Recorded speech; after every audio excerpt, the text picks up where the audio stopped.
Typical Erin. I vanish for a month and then I show up with a new camera angle and a new hair colour. Hi! So today I'm talking about psychology, which is one of the things I really like, it's one of the things I study, it's one of the things I read about for fun, and it's a cool thing.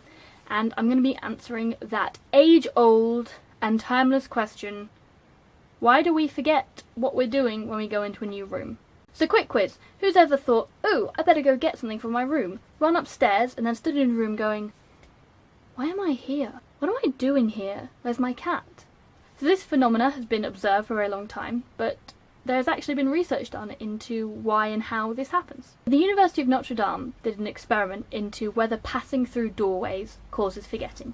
They got participants to play a video game. What they had to do was pick up an object in the game, then walk to another table, put it down and pick up a new object. While they were holding the object, it was as if it was in their backpack. They couldn't see it on the screen. They were then quizzed every now and then about what object they were currently holding. Researchers found that if they were just walking from one side of the room to the other, it was quite easy to remember what object they held. But if they had to pass through a doorway, they instantly became less accurate, it took them longer to remember. Overall, they forgot what they were doing. Now, no one quite knows how memory works, and it's so complicated that it's not really possible to explain. So what psychologists do is use something called model. There are two main models of memory. They're called the working memory model and the multi-store model.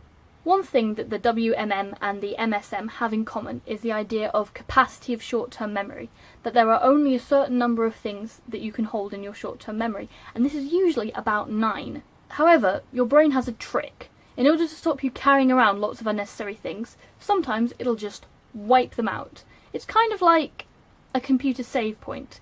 They'll keep anything really important in long-term memory, but get rid of what was currently in your mental clipboard, so that you can start remembering new things. Unfortunately, one of the things our brains perceive as a really good time to forget everything is when entering a new room, and usually that's true. When you're going into a new room, you don't need to necessarily remember what you were doing before, you need to talk to new people and engage in new experiences. But if you've gone into the room to get something, you're going to forget. So the good news is, don't worry, everyone does it, it's very common, just head back and try and remember what you're doing. The bad news is that there is no cure, because that's just how your brain is. Ha ha ha ha ha ha.